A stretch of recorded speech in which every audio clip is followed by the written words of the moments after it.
Salam sejahtera untuk kita semua. Pertama-tama marilah kita panjatkan rasa puja dan puji syukur kehadirat Tuhan Yang Maha Esa atas segala rahmat dan hidayahnya sehingga kita masih diberikan keberkahan dan nikmatnya hingga saat ini. Yang terhormat Bapak Mauludi Aristo Pamungkas MSI PhD selaku Kepala Lab Simulasi dan Pemodelan Fisika Universitas Brawijaya sekaligus moderator pada pagi hari ini.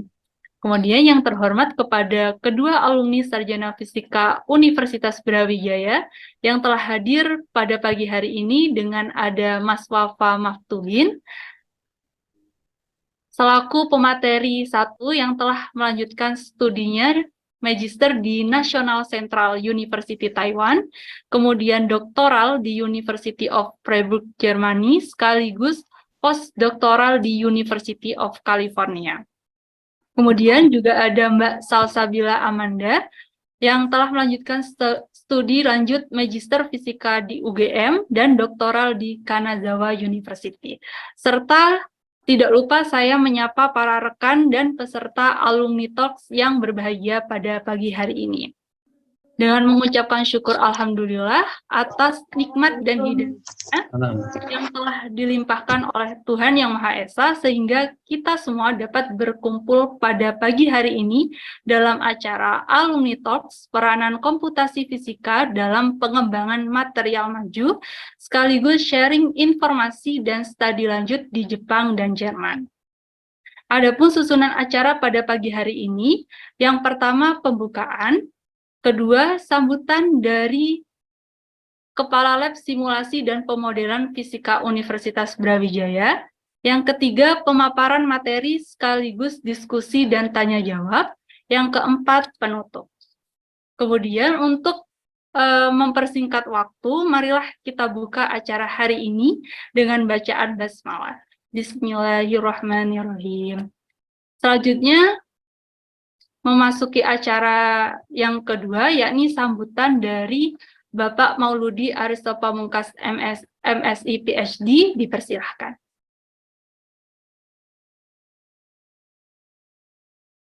Assalamualaikum warahmatullahi wabarakatuh. Yang terhormat Mas Wafa, Mbak Salsabila, Mbak Ayu, dan teman-teman mahasiswa semuanya. Syukur kehadirat Allah Subhanahu wa Ta'ala. Kemudian kenapa kita perlu mengadakan kegiatan-kegiatan seperti ini ya? Ini yang perlu saya ungkapkan ya.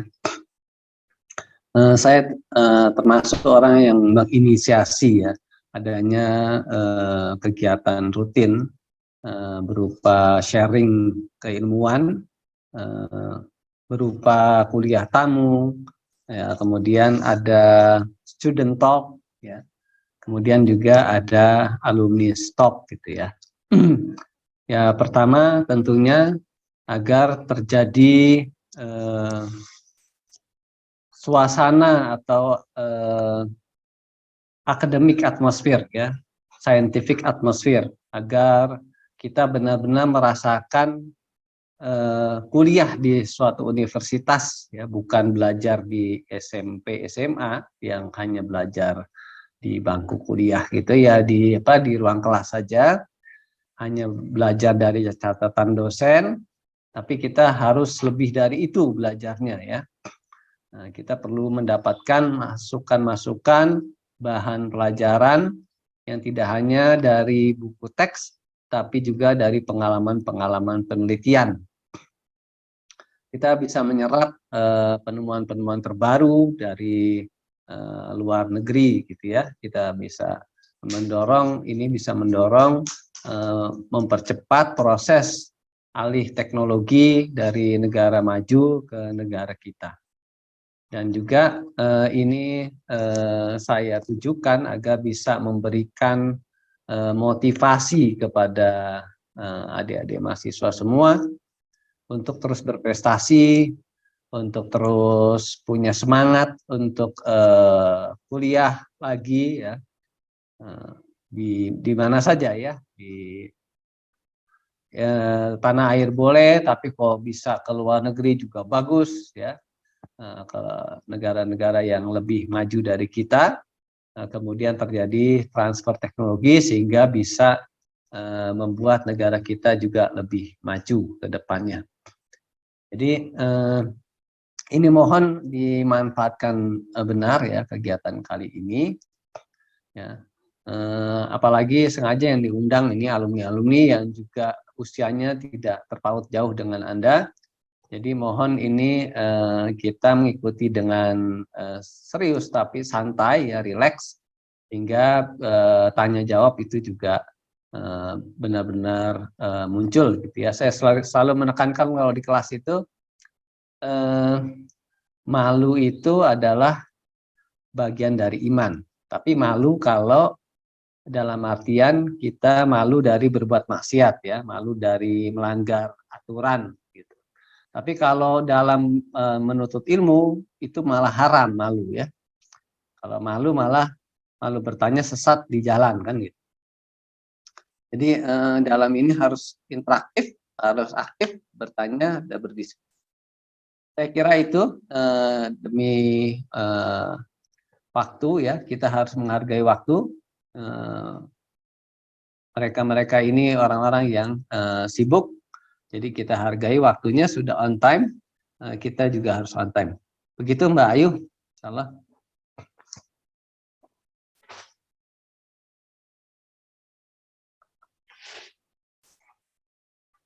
Masih belum terdengar suaranya Mbak Ayu. Iya, Bapak. Saya mengucapkan terima kasih kepada Bapak Mauludi Aristo Pamungkas MSI PhD atas sambutan yang telah diberikan. Selanjutnya memasuki acara yang ketiga, yaitu pemaparan materi sekaligus diskusi dan tanya jawab yang saya bagi menjadi 2 sesi. Yang pertama pemaparan materi dari Mas Wafa Maftuhin, dan kedua pemaparan materi dari Mbak Salsabila Amanda Putri. Kepada Bapak Mauludi Aristo Pamungkas MSI PhD selaku moderator dipersilahkan.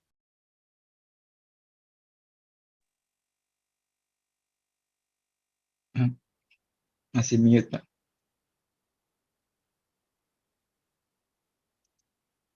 Mohon maaf, masih mute, Pak. Ini pertama-tama ini ada informasi peserta disuruh presensi ya di chat itu ya.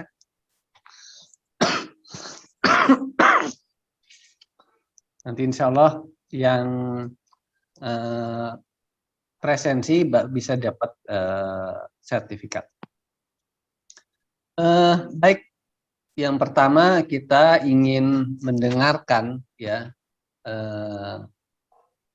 bagaimana penelitian terakhir ya dari nggak usah yang terakhir lah, pokoknya penelitian-penelitian yang pernah dilakukan oleh Mas Wafa.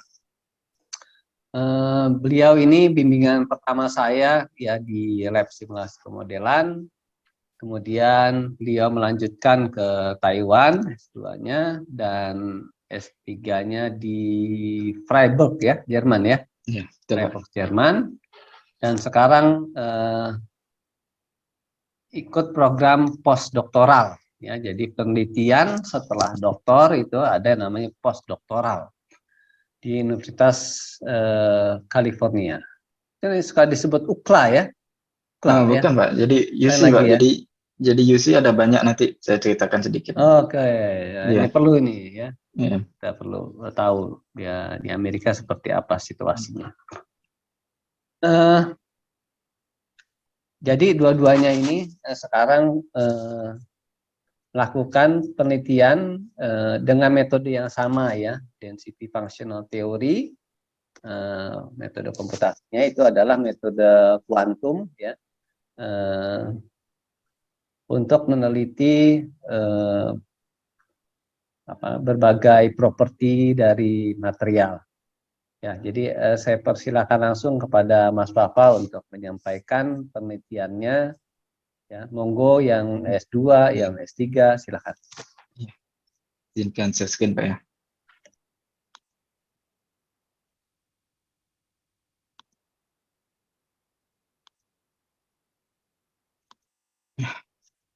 Jadi terima kasih atas undangannya dari Pak Mauludi. Jadi santai aja ya, kita kenalan dulu lagi. Jadi nama saya Wafa. Jadi saya angkatan 2011. Jadi saya angkatan 2011 di Fisika UB dan lulus tahun 2015. Jadi saya dulu bimbingannya Pak Mauludi. Jadi dulu Pak Mauludi ini sangat berjasa ya. Jadi yang kenalin saya tentang komputasi fisika, terutama pemodelan ini Pak Mauludi. Jadi waktu itu cita-cita dulu aja ya. Waktu itu di fisika kayaknya belum banyak komputer Pak ya. Jadi dulu itu saya tuh dibimbing langsung sama Pak Mauludi. Jadi kalau mau penelitian itu datang ke ruangannya karena belum banyak komputer Pak ya. Jadi langsung private langsung sama Pak Mauludi dulu. Jadi dulu penelitian saya itu tentang silisin. Tapi sebelumnya saya cerita dulu tentang grafin. Apa sih grafin? Jadi grafin ini semat karbon yang berbentuk dua dimensi ya. Jadi grafin ini punya banyak potensi aplikasi seperti di energi, jadi dia bisa dijadikan solar cell, baterai, dia juga bisa jadi sensor. Jadi grafin ini punya banyak potensi dan penemunya ini dapat Nobel kalau nggak salah. Nah, jadi kita dulu penelitian itu gimana sih kita cari alternatif dari grafin yang udah terkenal, kita cari alternatif, itu kita sebut silisin. Silisin ini semacam grafin tapi dia tidak dari karbon tapi dari silikon. Jadi kenapa silikon? Karena silikon ini memiliki ukuran yang hampir mirip dengan karbon ya, dan juga masih satu golongan. Jadi kita bikin namanya silisin yang memiliki juga dua dimensi. Jadi kita kita penelitian untuk menghitung elektronik, kita jadi lebih fokus ke elektronik properties. Jadi kita ngukur kayak band structure, kayak density of state, jadi seperti itu. Terus kemudian kita kan pengen bikin material maju, jadi kita coba gimana sih cara merubah sifat elektronik, yaitu dengan kayak semacam doping, jadi doping arsenik sama gallium kalau seperti itu. Nah, kita belajar dari situ. Kemudian setelah saya kemudian saya melanjutkan S2 saya di National Central University. Tapi penelitian ini agak beda. Jadi kalau di penelitian S1 saya lebih ke kristal, di sini kita belajar tentang cluster. Jadi kalau kristal itu kan kita tahu kayak susunannya itu teratur dan kita udah tahu sebenarnya apa sih FCC, BCC atau apa. Jadi kalau di cluster ini posisi atomnya nih nggak tahu. Jadi kita di sini lebih fokus tentang prediksi apa sih bentuk dari cluster itu dari berbagai ukuran. Jadi ada keterbatasan di eksperimen untuk perhitungan eksperimen untuk gold. Di sini kita fokus ke gold, jadi kita lebih ke global optimisasi, gimana cara kita menemukan struktur yang benar-benar optimal. Kalau waktu S1 saya pakai DFT, jadi waktu S2 saya lebih rendah lagi, jadi kayak lebih kayak second derivative dari DFT namanya DFTB. Jadi kita kayak compare gitu, saya juga bikin parameter di sini, compare dari beberapa parameter. Oh ternyata kita pakai metode dan ternyata metode itu nggak tergantung gitu. Jadi kita pakai DFT. Jadi kita lebih fokusnya ke metode kalau di waktu S2. Kemudian setelah S2 saya pulang ke Indonesia.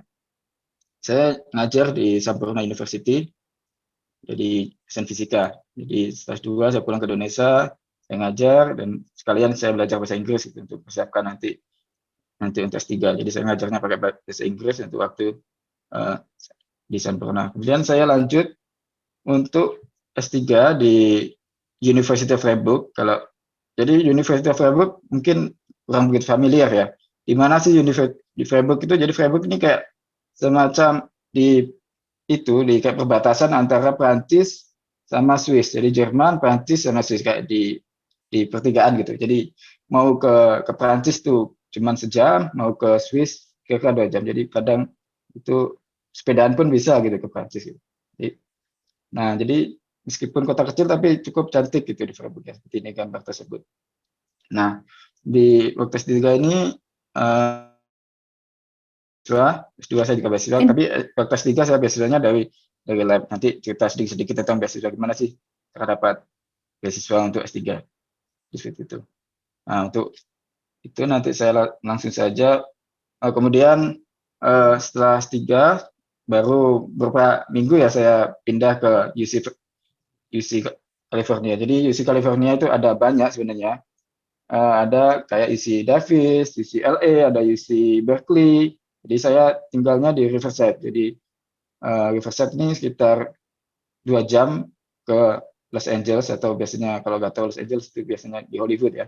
Jadi kayak bikin film itu di California. Jadi California ini kayak semacam salah satu kota state besar di US selain New York.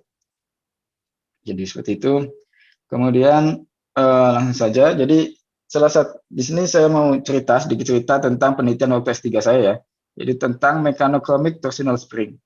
Jadi apa sih mechanochromic? Jadi seperti kata mekano artinya kalau kita kan belajar mekanik ya waktu S1. Jadi kayak belajar tentang gaya dan tentang perpindahan. Jadi di sini kemudian kromik itu ke warna. Jadi di sini mechanochromic itu material itu kayak material yang ketika kita kasih respon gaya dia akan berubah warna. Jadi kita fokus di situ. Jadi di sini kita kolaborasi antara teori dan juga eksperimen. Jadi kita di sini kita gimana sih mechanochromic dalam sudut pandang penelitian di teori ya. Nah, jadi yang seperti disebutkan tadi mechanochromic contohnya salah satu mechanochromic ini. Jadi kita punya material kayak gini dan ketika kita tarik kita akan lihat perubahan warna. Jadi seperti ini ya. Kita lihat kalau ditarik dia putus dan ada perubahan warna. Jadi ini biasanya banyak digunakan untuk itu, banyak aplikasi salah satunya untuk sensor. Jadi kita sensor gaya gitu. Jadi kita berapa sih ada perubahan warna gitu ya. Jadi kita belajar di situ. Nah, salah satu contoh mechanochromic tuh biasanya salah satunya ini namanya spiropiran. Jadi kalau kita lihat kalau di sini kan kita nggak tahu ini apa sih, kenapa sih material ini bisa berubah warna gitu ya. Jadi kita lihat di struktur molekulnya. Jadi kita lihat ternyata dia tuh dari ini spiroperin. Terus kenapa sih material ini bisa berubah warna? Itu karena ada something, pasti ada sesuatu yang berubah gitu. Kenapa dia berubah warna? Jadi kita lihat oh ternyata ketika dia dikasih gaya, salah satu ikatan yaitu karbon sama oksigen ini putus. Jadi salah satu oksigen ini putus, kemudian dari spiroperin dia putus, kemudian dia karena dia agak stabil, dia cari kondisi yang lebih stabil lagi yaitu dengan putar ini. Jadi ternyata dia berubah warna itu karena ada ikatan yang putus kemudian berputar. Nah, seperti contohnya di sini. Jadi kalau kita belajar di fisika kita ada yang namanya sistem transition state ya, dari initial state ke product state. Jadi kita perlu untuk berubah warna, untuk pindah dari satu state ke state selanjutnya kita perlu melompati barrier ini, jadi transition state. Jadi salah satunya ini sistem ini ada sedikit kelemahan, yaitu dia tergantung dari transition state. Jadi dia perlu energi untuk pindah dari sini ke sini, dan untuk balik lagi kita juga butuh energi. Jadi sistem ini tuh on atau off. Jadi kalau kita summary ya, jadi untuk mechanochromic biasanya itu kebanyakan itu tergantung dari kayak bond scission, artinya dia putusnya suatu ikatan. Nah, karena dia putusnya suatu ikatan, dia tergantung dari dua state. Nah, jadi untuk perubahan warna itu dia berubah warna atau enggak. Nah, jadi untuk beberapa aplikasi kita kalau mapping berapa force sama warnanya itu enggak mungkin gitu.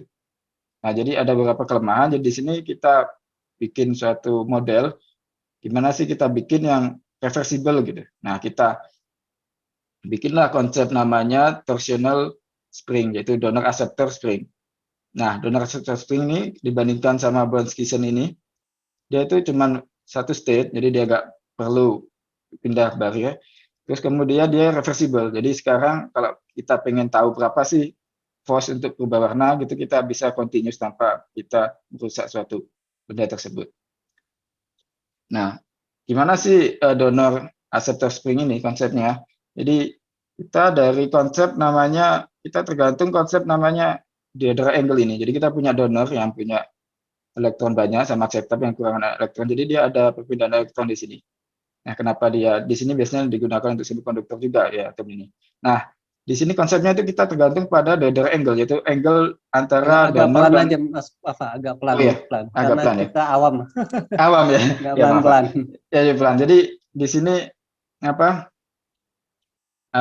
di sini tergantung angle-nya ini. Jadi kita bikin konsep gimana sih berubah warna itu. Nah, kita ya dari konsep angle di sini. Jadi kita bikin konsep, kita punya donor, akseptor, dan tergantung pada angle ini. Jadi misalkan kalau ini punya dua molekul ya, donor akseptor, kemudian kita biasanya kan kita connect sama polimer ya.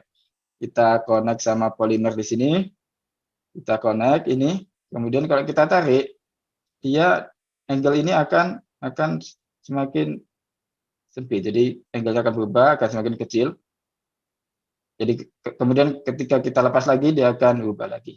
Jadi kita kan dari gaya tadi ya, mekanik komik. Jadi ketika dikasih gaya, nah leader angle ini akan berubah, dan dia akan terjadi perubahan warna di sini. Jadi konsep kita dengan kita tarik akan perubahan angle di sini. Nah, kita akan lihat ini. Contohnya di sini kayak ada warna ya, wavelength artinya panjang gelombang di sini. Panjang gelombangnya, kemudian ini absorptionnya. Jadi kita akan lihat perubahan panjang gelombang. Jadi awalnya di sini kita tarik, dia akan geser ke sini. Jadi kayak di sini. Nah, kalau kita lepas, dia balik lagi. Jadi dia bisa reversible. Jadi ya ada perubahan panjang gelombang, kalau kita lepas dia itu. Jadi dibandingkan tadi ketika ada pergeseran panjang gelombang dia putus, jadi dia nggak bisa balik lagi. Nah di sini kita bikin konsep gimana sih caranya biar dia reversible bisa balik lagi. Nah di situ. Jadi konsepnya dari donor akseptor ini kemudian sama spring ini artinya kita tergantung pada angle di sini. Nah jadi kita melakukan simulasi untuk ini. Jadi kalau di simulasi itu sebenarnya ada banyak ya. Seperti yang Pak Maulidi disebutkan tadi, kita lebih di kuantum. Jadi kita bicara di beberapa atom aja, molekul aja di sini. Tadi FT dengan scale yang sangat kecil di sini, beberapa nanometer aja. Kemudian dengan time scale yang sangat kecil juga di antara sekuen. Sebenarnya banyak metode untuk kita melakukan penelitian di fisika ya. Ada yang MD, finish MD, ada ini biasanya lebih ke dynamic ya. Di sini DFT biasanya lebih ke statik, kalau MD ini lebih ke dynamic, dan juga banyak sekali yang biasanya ini lebih ke teknik. Biasanya anak teknik biasanya melakukan di continuum ini lebih skala untuk mikro ya, skala yang lebih besar. Jadi lebih ke teknik biasanya di sini. Nah, untuk anak fisika biasanya fokusnya di kuantum atomistik, jadi lebih area yang untuk molekul yang lebih kecil di sini. Nah, jadi di sini kita pakai untuk perhitungan propertiesnya kita pakai DFT atau density functional theory, tapi di sini saya nggak cerita banyak tentang DFT, lebih ke aplikasinya ya, aplikasi untuk DFT itu apa. Kemudian untuk sampling, jadi molekul ini kan dia ada beberapa degree of freedom, jadi kita butuh dia punya banyak structure sebenarnya, jadi kita perlu sampling, jadi kita cari mana yang lebih rendah ya, paling stabil. Kemudian karena kita bicara tentang optik, jadi karena DFT ini biasanya khusus untuk yang ground state, dia cuma electronic properties, jadi kita juga lakukan optical properties. Di sini kita pakai linear response time dependent, jadi dia ada faktor waktu di sini ya, jadi ini time dependent DFT. Dan untuk force-nya, untuk gimana kita constrain untuk gayanya, kita pakai namanya CoGraph. Nah, jadi di lab saya di Jerman itu dia juga fokus untuk developing software ya, jadi ada ini JIPO juga di develop dari Jerman juga, kemudian CoGraph juga ya, kemudian ada IC juga di develop di Jerman. Jadi mungkin bagi teman-teman yang tertarik untuk coding atau untuk developing software, mungkin nanti bisa diskusi gimana kalau mau rencana mau S3 atau S2, nanti biasanya banyak peluang untuk di situ. Nah, di situ itu. Nah, tadi kita bicara konsepnya, gimana sih kita menerapkan konsep, apa benar konsep yang kita ajukan tadi. Nah, di sini kita coba, jadi awalnya kita coba evaluasi teori kita apakah benar apa enggak. Jadi di sini untuk donor akseptornya kita pakai namanya DPP. Jadi kan tadi donor akseptornya tergantung dari ini ya, donor akseptor tergantung dari angle. Jadi untuk gimana sih kita kontrol angle itu, kontrol diaedral angle antara nitrogen, karbon di sini, angle di sini antara donor dan akseptor. Jadi gimana cara kita kontrol angle-nya, dari kita kasih atom di sini. Jadi karena atom ini kan, karena kalau berdekatan dia akan repulsion ya, jadi dia tidak suka, jadi dia akan itu saling tolak menolak. Jadi karena di sini ini namanya kita ortho, ketika kita taruh atom di sini kita bromin, jadi lebih di sini reaktif ya, jadi kita taruh di sini. Kemudian kita para itu ketika atom tersebut di sini kita taruh yang paling jauh di sini. Nah, karena jauh di sini nggak ada interaksi di sini, jadi di sini interaksinya antara hidrogen. Nah, kita coba nih, gimana sih kita efek Debye angle ini, apakah ini stabil apa enggak gitu. Jadi yang kita lakukan yaitu kita putar. Jadi kita putar ini, atom ini sama ini, jadi dua-duanya kita cupping secara bersamaan. Kita putar 360 derajat. Terus apa sih yang terjadi ketika kita putar 360 derajat? Jadi di sini nih grafik, jadi yang y-aksis ini energi, kemudian yang x-aksis ini Debye angle, jadi angle dari sini kita lihat. Nah, di sini kita lihat perubahan energi di sini ya, energinya berubah di sini. Nah, ini yang merah ini yang ortho ini. Jadi kita lihat di sini ada kayak tinggi di sini sekitar 250 kilojoule ya. Tinggi ini karena dia repulsinya kuat sekali antara bromin sama oksigen ini. Sama metil di sini juga lumayan besar di sini. Nah, jadi di sini kita lihat ternyata dia menolaknya besar ketika dia kayak flat gitu, sejajar gitu, 180 derajat sampai 360 derajat. Kita lihat ya tolaknya kuat. Dan ketika merah ini kita lihat nih mana yang paling rendah, yang paling stabil biasanya energinya yang paling rendah. Di sini kita lihat, oh ternyata yang paling rendah itu sekitar di sini. Jadi di sini nih kita ukur sekitar 67. Jadi karena dia punya tolak menolak karena dekat di sini, nah kita tahu oh ternyata Debye angle-nya 67. Kemudian yang biru ini kita putar, di biru ini nggak terlalu banyak energi variatif di sini. Karena ini brominnya jauh, jadi dia cuma interaksi antara metil dan hidrogen ini. Dia ada menolak tapi nggak begitu jauh di sekitar 90, malah ketika dia tegak lurus di sini ya. 90 ini share di sini energinya. Jadi kita hitung ternyata yang paling rendah energinya sekitar 30. Oh, ternyata dengan perbedaan lokasi atom di sini, kita tahu bahwa ini ortho ini 67 yang merah ini, kemudian yang para ini 30. Nah, terus apa sih perbedaan 60 sama 30? Jadi kita langsung bandingkan hasil perhitungan kita. Jadi ini kita bandingkan langsung dengan eksperimen ya. Jadi ini yang biru tadi yang para, yang ada angle-nya rendah sama yang ortho. Ini yang merah. Jadi yang solid line ini untuk hasil perhitungan kita, dan untuk yang dashed line ini eksperimen. Meskipun ada perbedaan, tapi kalau kita lihat selisihnya, ternyata antara ortho dengan para itu hampir mirip dengan ini. Jadi dan ternyata perhitungan kita bisa divalidasi ternyata cukup akurat untuk menghitung memprediksi dari eksperimen. Jadi kita lihat ternyata dari angle aja dari 67 dengan 30 kita lihat perbedaan wavelength. Jadi ini wavelength kita lihat bisa dari panjang gelombang ini kita lihat warnanya. Ternyata ada perbedaan ini antara 530 sama kita 450. Jadi ada sekitar 70 nanometer ya bedanya. Jadi ternyata dari sini aja kita bisa lihat perbedaan warnanya di situ. Jadi ini dari perhitungan kita untuk optik ya, sifat optiknya, dari panjang gelombangnya kita bandingkan, dari absorpsinya. Kemudian kita juga hitung bagaimana sih ketika kita itu, jadi kan ternyata kalau diputar tadi 360 derajat kita juga hitung sifat optiknya. Jadi kita lihat ternyata perbedaan antara 90 sama 0 ini cukup besar ini. Jadi kita asumsikan di sini ketika awalnya kita besar di sini, misalkan ini merah ini tadi yang ortho ya. Jadi yang merah tadi sekitar 450. Jadi ketika kita tarik nanti dia akan jadi flat gitu. Jadi karena ini jauh, kalau kita tarik ini akan jauh kan. Jadi ini akan jauh, jadi ini akan berkurang. Seperti konsep kita tadi ini akan berkurang. Jadi dia akan berubah, kita anggap di sini akan berubah ke 0 ini. Jadi kita ternyata ortho ini kita ditarik, kita asumsikan bahwa ditarik nanti jarak bromin sama metil ini jauh dan Debye angle akan berkurang. Jadi kita akan dari sini ke sini sekitar 70 atau 80 lah. Sedangkan untuk para nggak ada perubahan karena dia udah flat ini karena nggak ada spherical hindrance itu. Jadi ini ortho ini ternyata punya potensi gitu dibandingkan. Nah, tapi di sini kita cuman itu di sini kan kita rotasi, bukan benar-benaran kita kasih gaya ya. Jadi kita cuma putar aja, kayak gimana sih kalau kita tarik gitu. Nah, secara teori dari konsep tadi ternyata konsepnya tuh ini punya potensi nih, ternyata dia ada perubahan warna ketika dia diputar gitu. Jadi kita potensi sekarang kita coba gimana kalau kita kasih gaya. Nah, ini mirip yang tadi sama, tapi di sini karena biasanya di eksperimen kan kita polimernya kan dia panjang ya, dia panjang jadi kita ganti dari bromin tadi kasih kayak semacam chain gini, jadi kayak gini. Ini nggak panjang sekali karena juga di FT kita limit ya, nggak bisa kalkulasi banyak. Tapi ini cukup untuk mempresentasikan dari suatu sistem tersebut.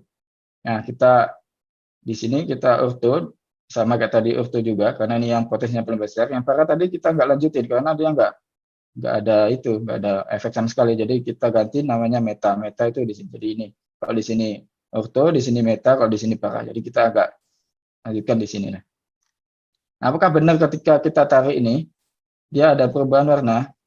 Jadi yang merah ini yang ortho, ternyata ketika kita kasih gaya dia ada penurunan. Ternyata benar ini. Ternyata kalau dikasih gaya dia ada penurunan dari angle dari sekitar 60 ini sampai 20 25 dengan gaya sekitar 6 nanewton. Sedangkan untuk yang meta di sini ada penurunan gaya tapi nggak banyak di sini, cuma sekitar dari 30 ke 5 ya. Oh ternyata ortho ini kalau dibandingkan dengan ini ortho ternyata lebih besar gitu. Ketika gaya responnya itu lebih banyak gitu dibandingkan dengan meta yang hitam ini. Itu. Masih Nah ini kan banyak Mas, apa? oh itu ya, waktunya udah itu ya Pak. Ya, Bisa percepat sedikit Pak. 2 menit lagi. Oh ya. 2 menit lagi. Oh ya. Jadi kemudian kita juga kita lakukan tadi kan baru efek gaya ke data angle ya, di sini kita juga kita ukur juga panjang gelombangnya yang biasanya sangat berkaitan dengan eksperimen, dia juga sifat absorpsi ya dari absorpsi. Kita lihat ternyata di sini dengan gaya sekitar 1 Newton dia akan berubah sekitar 21 untuk ortho, sedangkan untuk meta dia cuma 7. Jadi ortho ini punya potensi banget nih. Ternyata kita biasanya di eksperimen kita nggak bisa ngukur langsung berapa sih gayanya, jadi kita butuh teori untuk ngukur berapa gayanya. Jadi di sini kita tahu di sini efek dari gaya ke panjang gelombang, kita nggak tahu lah ini ada perbedaan gitu. Nah, jadi di sini kemudian ternyata di sini nggak cuma dari angle yang berubah. Jadi ini kemarin kita submit terus ada revisi, jadi ternyata kita teliti lagi, ternyata dia itu bukan hanya dari angle, ternyata ada juga deformasi. Jadi kayak berapa ada deformasi kayak karbon ini kita hitung, ternyata efek paling banyak juga di deformasi. Kita hitung ternyata nggak cuma dari angle tapi juga dari deformasi kayak seperti itu. Kemudian ada juga ini hasil eksperimen ya. Jadi kita langsung dari eksperimen. Jadi kita eksperimen di sini kita coba, misalkan ini dari 0 ini ya, ini stres di waktu. Jadi kita kasih gaya misalkan dari 1 ke 2, terus dibalikin lagi. Ini kita lihat ini di sini gaya dia balik lagi ke 1. Kita bisa lihat ternyata dia ada perubahan warna gitu. Dia juga dikasih gaya di sini, dia balik lagi, kemudian kita buktikan bahwa beneran ini ada perubahan warna dan dia juga reversible. Jadi dari teori kita modelkan, kemudian dibuktikan dengan eksperimen. Terus juga responnya lumayan bagus gitu. Jadi ternyata banyak diberitakan gitu kayak di Fish.org gitu. Jadi saya senang gitu dari hasil penelitian kita juga, dari Sandeli, dari Cem Europe, jadi banyak beberapa media yang juga itu tentang penelitian kita. Jadi seperti itu penelitian kita. Kita juga ada beberapa penelitian kayak kita gimana sih cara modelin yang lain gitu. Jadi kayak misalkan bikin ternyata gimana kalau dibikin konsep yang agak beda gitu. Jadi kayak semacam spring gini, tapi ini di-connect kayak gini. Kita juga bikin beberapa model gimana sih cara meningkatkan performa ini. Jadi kita juga di situ, jadi kita juga jelasin fenomena dari eksperimen karena waktunya nggak banyak, jadi kita kemudian ya kita pakai pemodelan, kita buktikan dari hasil sampling, dari statistik gitu. Jadi kita ternyata dia tuh nggak cuman gaya aja, tapi kita ada ring flip gitu. Jadi selain dia ada planarisasi dari angle juga kita aja punya flip. Jadi dari beberapa beberapa molekul kita tahu bahwa ada juga untuk ring flip, misalkan awalnya dari ring flip dari sini kita tahu. Nah, ternyata sifat terbesar di sini ada perubahan warna terbesar ini dari ring flip gitu. Jadi ya di sini kita juga selain kita modelkan juga kita di sini juga menjelaskan gimana sih hasil eksperimen gitu. Kita jelaskan ternyata ada perubahan itu dari flip di sini. Jadi seperti itu.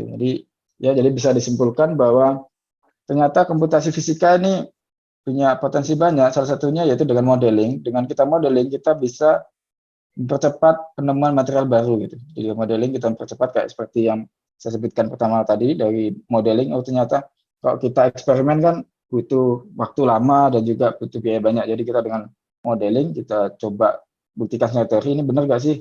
Benar langsung kita itu dengan eksperimen. Jadi salah satunya modeling kita membuktikan material baru. Kemudian kita juga menghitung behavior of material. Jadi kita bisa kalkulasi semua sifat elektronik, sifat optik dan lain-lain. Juga seperti penelitian kedua saya tadi untuk menjelaskan gimana sih eksperimen kenapa dia begini. Dan juga biasanya di fisika juga ada namanya teori. Jadi kita kayak cuman lakukan teori, jadi kita modelan kayak kita buktikan kayak DFT, DFTB, jadi banyak teori untuk membantu gimana kita menentukan satu sifat material. Di sini ada banyak kita bisa melakukan banyak hal seperti kita kasih efek gaya, kita kasih temperatur, gimana sih ketika perubahan temperatur, perubahan gaya, sifat magnetik, dan lain-lain. Jadi untuk begitu saja dari saya. Terima kasih. Ya, terima kasih Mas Wafa atas pemaparannya. Sebelum kita lanjut, mungkin dari peserta ada yang mau ditanyakan, monggo.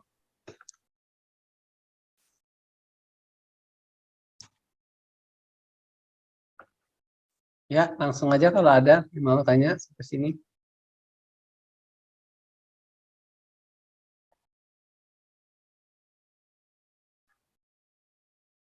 Ya, nggak ada.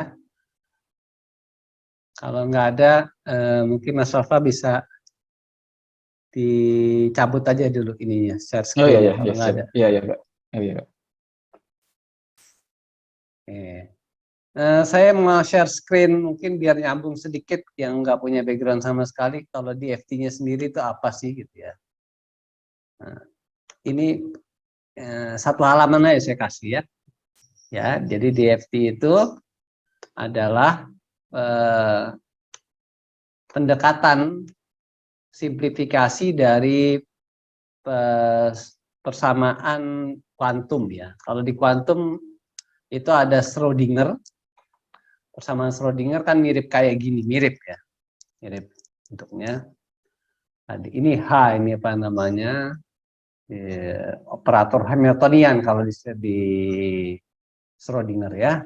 H dikali bilangan gelombang sama dengan energi dikali bilangan gelombang kan gitu ya. Itu kita kalau di mekanika kuantum kan belajarnya paling top itu atom hidrogen kan ya. Atom hidrogen di buku kuantum manapun itu di akhir hanya belajar atom hidrogen. Atom hidrogen berarti satu atom yang paling sederhana, hanya terdiri dari satu elektron dan satu proton. Itu udah susah rasanya kita. Nah, bagaimana kalau kita belajar zat padat? Ya, jangankan zat padat, belajar atom-atom yang lain aja yang lebih kompleks ya, yang elektronnya lebih banyak, protonnya lebih banyak.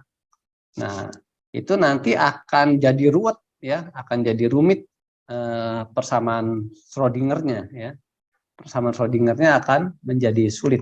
Nah, jadi persamaan Schrödinger-nya itu ya, Schrödinger itu kan jadi rumit kayak ini ya. Banyak partikel kan jadi punya sigma-sigma gini ya. Kalau dia banyak partikel. Nah, kemudian disederhanakan ya Schrödinger yang rumit itu oleh Konsamini ya. Jadi dia itu Schrödinger yang rumit itu karena ini elektron-elektronnya saling berinteraksi kayak gini gambaran. Nah, akhirnya dibuat sama dia jadi kayak gini. Jadi yang saling berinteraksi, dibuat pendekatan, satu elektron berinteraksi dengan semua potensial yang disebabkan oleh semua elektron yang ada di sini. Jadi dia menyederhanakan sehingga many body problem itu jadi one body problem. Kira-kira gitu aja intinya ya. Tadi disebut DFT ya, density functional theory itu intinya. Nah, Mbak Salsabila juga sama ya, menggunakan density functional. Silakan kalau gitu, kalau belum ada pertanyaan buat Mas Papa, Mbak Salsabila bisa menggambarkan penelitiannya.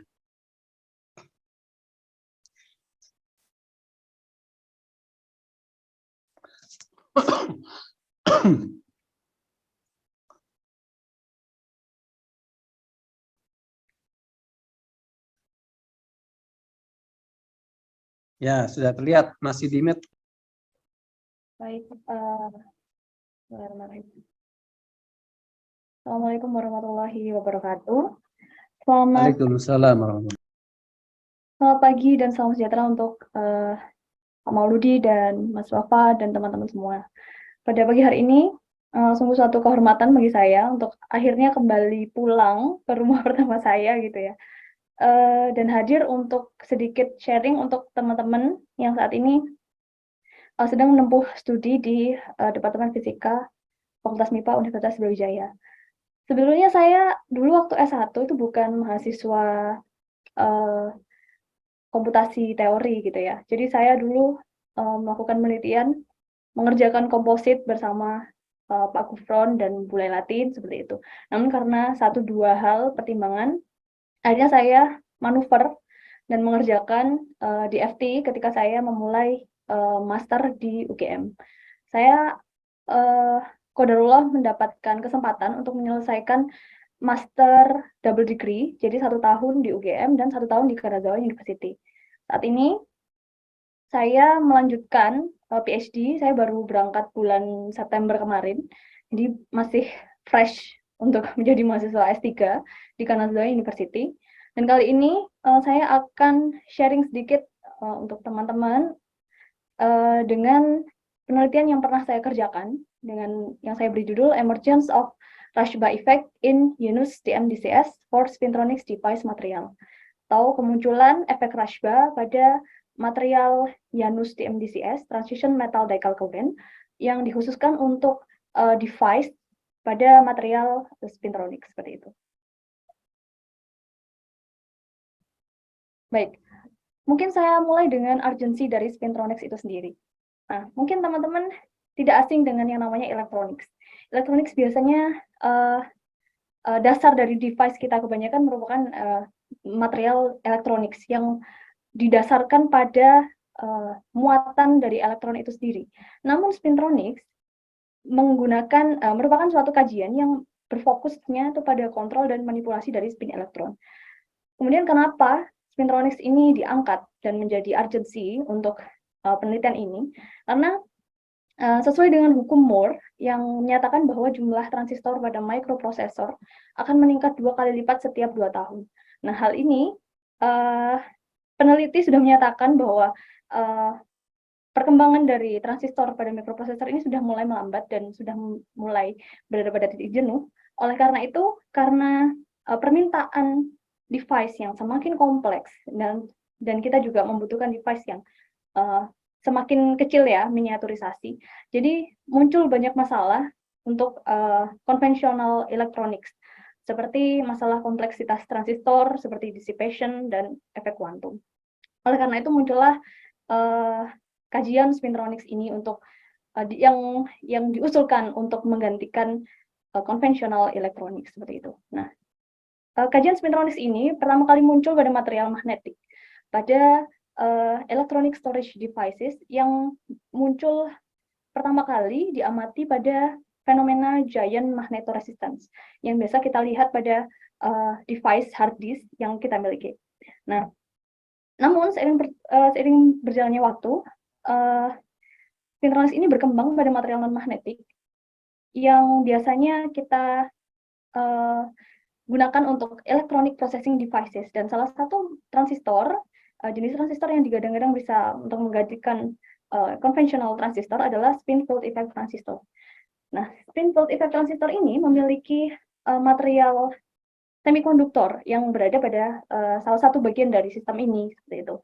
Nah, syarat untuk spin field effect transistor ini dalam material semikonduktornya harus memiliki fenomena spin orbit interaction, dan untuk memenuhi tujuan kita untuk miniaturisasi tadi, jadinya kita harus memiliki semikonduktor yang berdimensi rendah.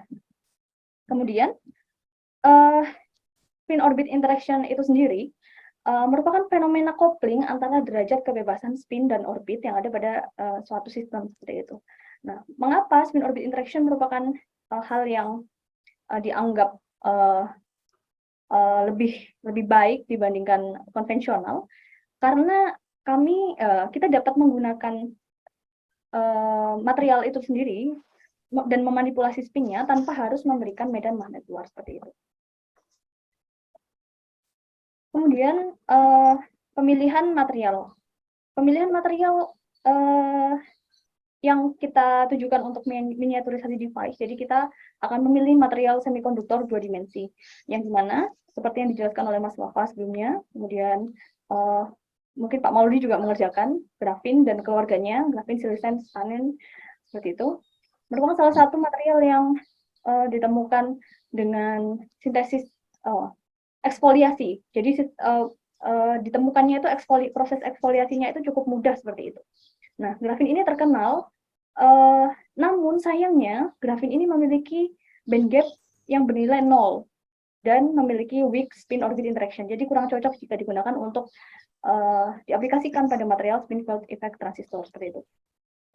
Peneliti mengajukan material lain yang promising seperti itu, yakni disebut dengan transition metal dichalcogenides. Transition metal dan dichalcogenides. Jadi satu atom transisi, metal transisi akan menggandeng 2 atom chalcogen, seperti itu. Nah, TMDCS ini mengapa dianggap salah satu yang promising? Karena mudah dalam sintesisnya, kemudian memiliki strong spin orbit interaction. Strong spin orbit interaction ini dibuktikan dengan adanya spin splitting di sekitar key point di sini. Ya, di sekitar key point ini ada spin splitting. Namun sayangnya yang dibutuhkan untuk material spin field effect transistor tadi merupakan Rashba spin splitting, karena kita membutuhkan proses spin presisi yang akan menghantarkan spin pada spin field effect transistor. Nah, Rashba splitting ini dapat kita munculkan dengan cara beberapa hal. Memberikan medan listrik, memberikan efek strain, atau memperkenalkan struktur polar atau Janus. Nah, dalam penelitian ini kami memperkenalkan struktur polar atau Janus ini sendiri.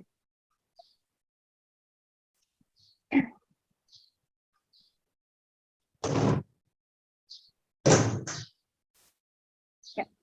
Kemudian, jika kita meninjau spin orbit interaction dari sudut pandang elektron, maka elektron akan dianggap dikelilingi oleh inti dari atom. Nah, ini akan memunculkan medan magnet efektif dari inti yang dihasilkan dari coupling antara, maksud saya dari kecepatan dari inti, kemudian ada electric field seperti itu. Nah, nantinya akan terkopling dengan momen magnet spin. Nah, itulah yang nantinya akan kita hitung menjadi Hamiltonian spin orbit interaction, yang simpelnya kita sebut interaksi spin orbit atau spin orbit interaction itu sebagai fenomena relativistik akibat adanya coupling, spin, dan medan magnet efektif, seperti itu. Nah, dalam sudut pandang solid state, ketika kita memiliki Hamiltonian spin orbit interaction, maka kita akan memiliki medan listrik yang akan kita hubungkan dengan gradien potensial, di mana gradien potensial itu akan kita hubungkan dengan simetri kristal itu sendiri. Ketika kita memiliki suatu sistem tanpa spin orbit interaction, maka kita akan memiliki degenerasi Kramer, di mana tidak akan ada splitting pada suatu band structure pada sistem itu sendiri. Namun ketika kita mengapply-kan spin orbit interaction, maka akan ada 2 kemungkinan yang terjadi pada sistem itu sendiri.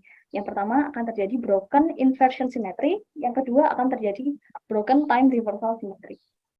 Nah, broken inversion symmetry sendiri bisa menyebabkan 2 fenomena. Yang pertama adalah fenomena efek Rashba, dan yang kedua adalah efek Pascal-Haus. Nah, di sini saya akan membahas sedikit tentang efek Rashba. Efek Rashba ini dihasilkan oleh structural inversion asymmetry atau bisa kita sebut dengan broken inversion symmetry pada sistem yang biasanya adalah monolayer atau surface seperti itu ya. Nanti kita akan mendapatkan Hamiltonian Rashba dengan alpha R atau parameter Rashba yang nanti akan menunjukkan seberapa kuat Rashba itu sendiri diaplikasikan pada SFET.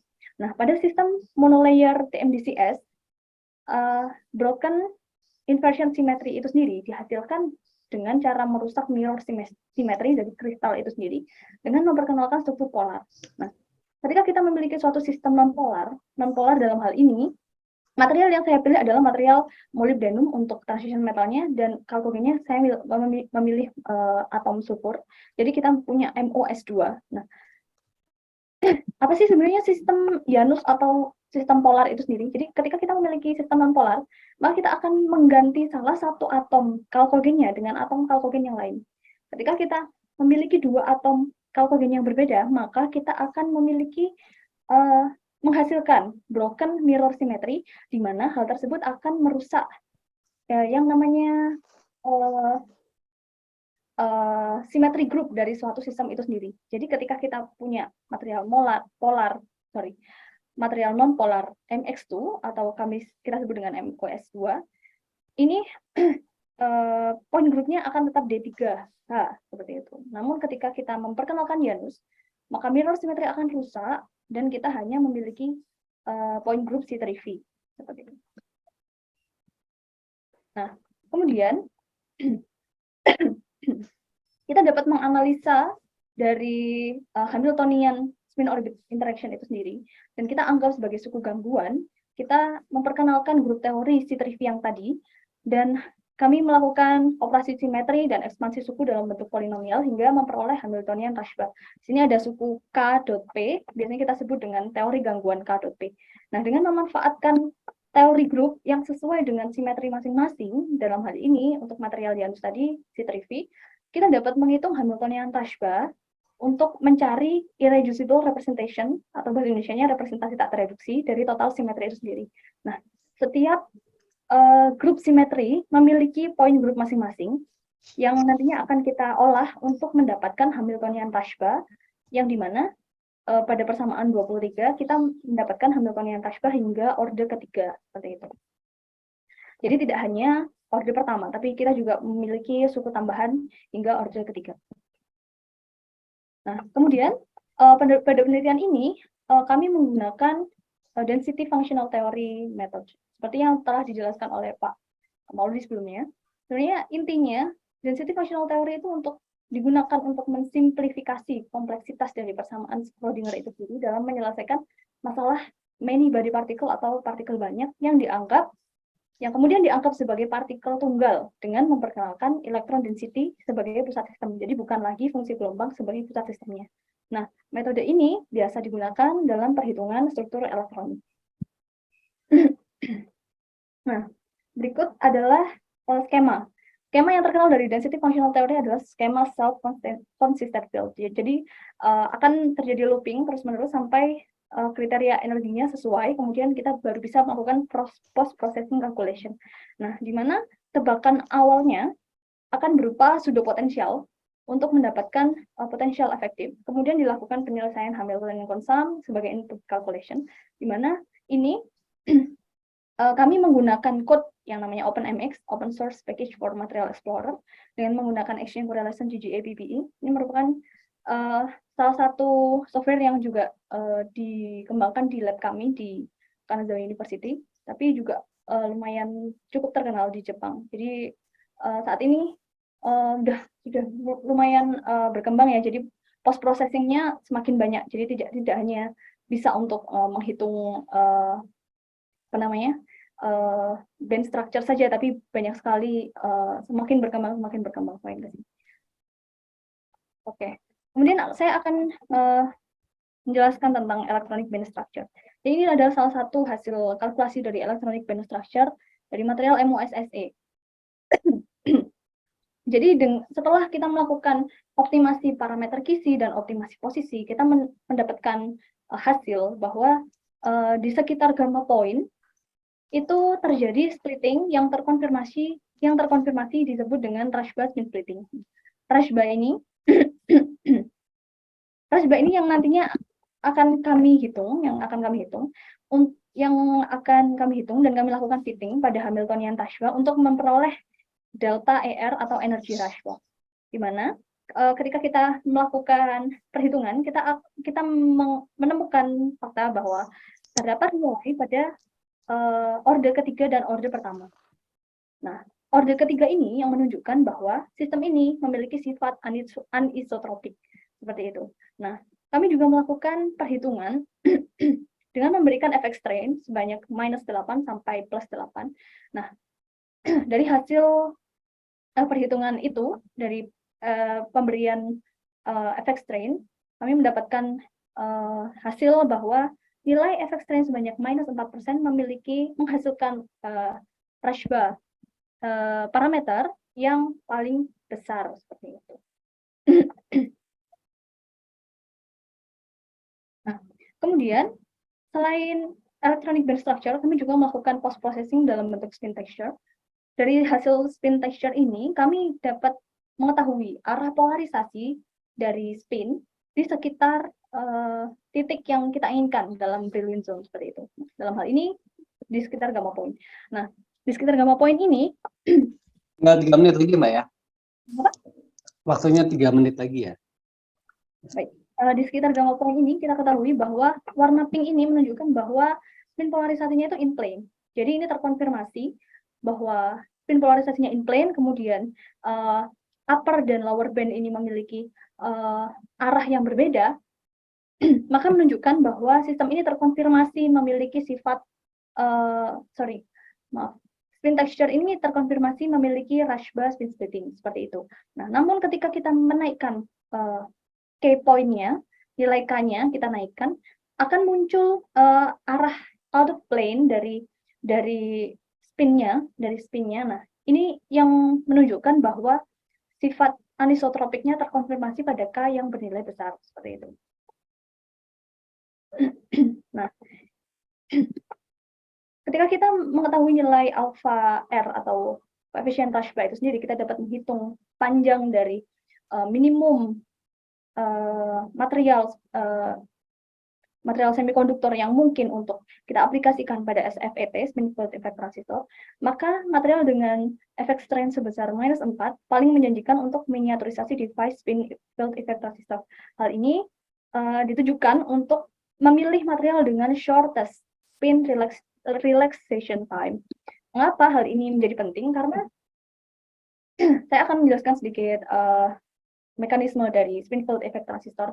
Gerak presisi menjadi penting untuk spin transport mechanism dalam spin field effect transistor. Sebenarnya sama seperti logika 0-1 on-off pada umumnya, paralel antiparalel. Namun kali ini kita hanya menggunakan spin saja seperti itu. Nah, ketika kita memiliki material spin field effect transistor, kita memiliki material ferromagnetik sebagai detektornya. Jika source kita up dan drain-nya down, sedangkan detektornya up, maka sifatnya merupakan highly resistive atau bisa kita sebut dengan keadaan nol atau off state. Namun jika drain up dan detektornya up sama, maka kita sebut dengan sifatnya highly conductive atau kita sebut dengan keadaan satu atau keadaan on state seperti itu. Kemudian conclusion, efek polarity yang diberikan pada Janus TM-DCS berhasil memunculkan efek Rashba di sekitar gamma point yang dapat diaplikasikan untuk material semikonduktor pada spin field effect transistor. Parameter Rashba dan analisis spin texture dapat dianalisis menggunakan teori gangguan untuk menemukan koefisien Rashba hingga orde ketiga yang menunjukkan sifat anisotropi dari suatu sistem. Dengan memberikan efek strain tambahan pada sistem Janus, sistem polar MOSSE menjanjikan untuk menjadi kandidat material spintronic untuk spin field effect transistor. Ya, demikian sedikit sharing dari saya. Saya kembalikan lagi ke Pak Mauludi. Terima kasih. Ya, terima kasih Mbak Salsabila. Saya berharap adik-adik mahasiswa jangan minder ya kalau nggak ngerti. Saya juga nggak ngerti kok. Artinya ngertinya nggak 100% lah. Saya juga 50% paling ngertinya. Ya, itu wajar-wajar saja ya. Karena ini udah spesialis. subspesialis. Jadi masing-masing ada spesialisasinya, butuh waktu bertahun-tahun ya untuk bisa kita menguasai benar gitu ya. Tapi paling tidak kita bisa ngambil poin-poinnya ya. Tadi Mas Wafa ini meneliti material yang bisa berubah warna karena tekanan ya Mas ya. Yang tekanan. Itu digunakan untuk rekayasa warna tadi ya. Nah, kalau Mbak Salsabila tadi apa? Bahan untuk apa namanya? Transistor ya. Transistor, tapi kalau transistor yang lama itu pakai elektron atau arus ya, arus listrik, arus di basisnya atau di emitor ya. Basis ya, basis. Ya, kemudian mengalir arus dari kolektor ke emitor kan gitu ya. Itu transistor sebagai saklar ya, bisa juga sebagai penguat kan gitu, transistor. Nah sekarang apa namanya, stimulannya itu bukan arus tapi berupa spin gitu. Kira-kira intinya begitu. Ya mungkin ada yang mau ditanyakan, monggo dari mahasiswa.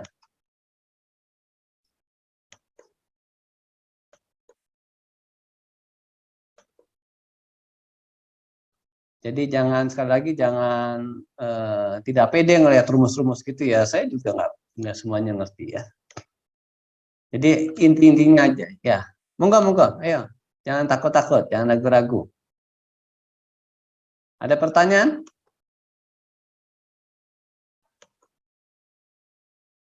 Mohon maaf Bapak, saya izin bertanya.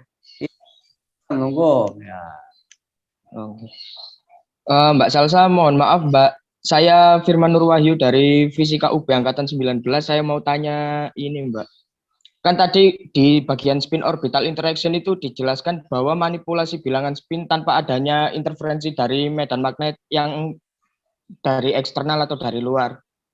Nah, yang ingin saya tanyakan itu apa yang terjadi apabila proses spin orbit interaction ini terdisrupsi atau terganggu dari medan magnet dari luar. Mungkin itu yang saya tanyakan.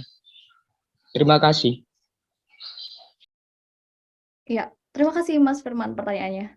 Sebenarnya tadi saya menuliskan itu sebenarnya tujuannya adalah untuk efektivitas dari itu ya, dari miniaturisasi device itu sendiri gitu. Jadi sebenarnya justru karena kita ingin menghilangkan efek dari medan listrik, medan magnet luar itu tadi, makanya kita memunculkan spin yang dikontrol oleh spin orbit interaction itu sendiri, seperti itu. Jadi tujuannya bukan gimana kalau ada medan magnet luar seperti itu, tapi memang kita mereplace keadaan itu untuk tujuan dari miniaturisasi device tadi. Jadi lebih simpel lagi sistem itu sendiri dengan cara kita menggantikan medan magnet luar itu menjadi efek dari spin orbit interaction itu sendiri. Seperti itu Mas, kurang lebih. Oh, enggak Mbak, terima kasih atas jawabannya. Sama-sama, terima kasih.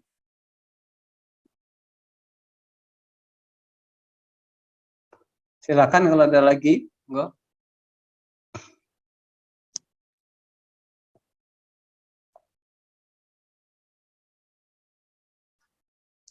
Ya, baik, kalau nggak ada, kita beranjak ke topik yang lebih santai ya.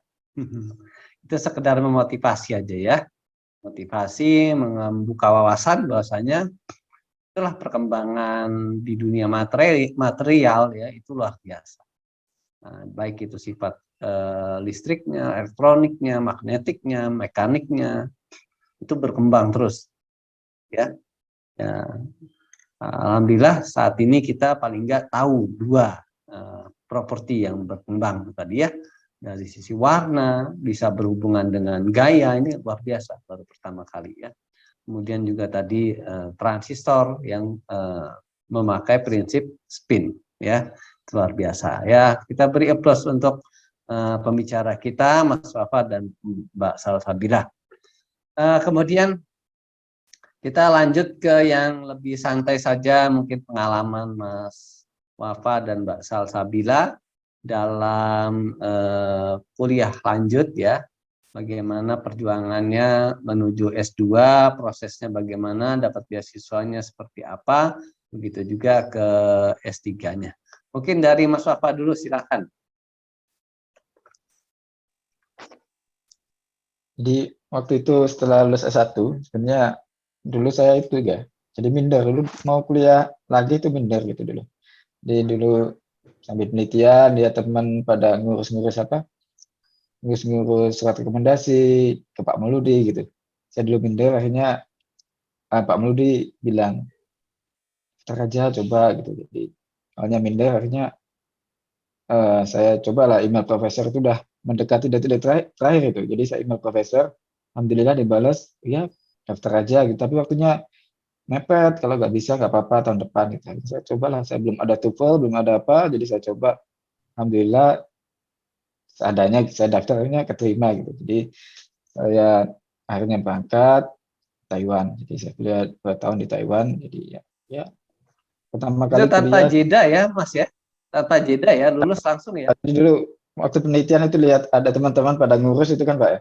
Di waktu itu ada profesor datang tapi saya ikut wawancara. Jadi awalnya akhirnya ya coba email gitu profesor, akhirnya dibalas, ya datang aja gitu. Akhirnya langsung datang. Iya, jadi Dan nggak ada jeda 1 semester nggak pun ada nggak ada jeda ya, ya. langsung ya? Iya, jadi saya setelah wisuda langsung berangkat ke sana. Terus Gitu. Mas, gimana Mas? Setelah itu ya kuliah di sana, ya pertama pasti culture shock ya. Jadi sana beda bahasa, beda itu, jadi awal pasti berat gitu. Tapi akhirnya lama-lama udah terbiasa. Di sana juga itu banyak teman gitu, banyak teman di sana, akhirnya ya lama-lama alhamdulillah bisa survive kuliah. Ya ternyata di luar juga kita mahasiswa Indonesia nggak kalah sebenarnya di luar. Jadi kita kadang orang Indonesia kadang kan lebih banyak pemalu Pak ya, jadi mau tanya gitu kadang malu, minder gitu. Kalau orang sana ya kalau nggak tahu ya tanya aja gitu. Ya, gitu. Seperti itu. Jadi sebenarnya kita nggak kalah sama mahasiswa luar. Cuman biasanya rata-rata orang Indonesia agak nggak pemalu gitu. Itu tadi. Di situ saya kuliah, pulang ke Indonesia, saya ngajar. Jadi setelah itu saya cobalah hampir 2 tahun saya ngajar, kemudian saya coba-coba daftar S3 gitu. Jadi saya daftar S3, saya coba lihat-lihat tuh di internet tuh ada lowongan gitu, lowongan S3, saya coba daftar. Ya, alhamdulillah, ya alhamdulillah, mungkin berkat Tuhan juga berkat doa ibu gitu. Alhamdulillah lancar gitu, email cuma kirim CV doang sama transkrip, udah langsung dibalas, ya, disuruh interview, jadi interview bentar langsung seminggu berikutnya, alhamdulillah keterima gitu. Jadi ya alhamdulillahnya nggak banyak syarat-syaratnya gitu waktu itu. Jadi kan cuman nggak ada TOEFL, nggak ada IELTS, jadi cuman ya modal CV sama transkrip sama ijazah gitu ya, sama tesis waktu itu ditanyain tesis. Tapi ya ini kan macam-macam ya tergantung sumber dari beasiswa. Jadi kalau biasanya kalau beasiswa dari kayak suatu institusi itu biasanya agak banyak syaratnya, kayak misalkan LPDP atau biasanya di Jerman terkenalnya DAAD atau apa itu biasanya minta proposal, minta apa. Jadi tergantung kita mau daftar beasiswa apa gitu. Jadi seperti itu untuk syarat.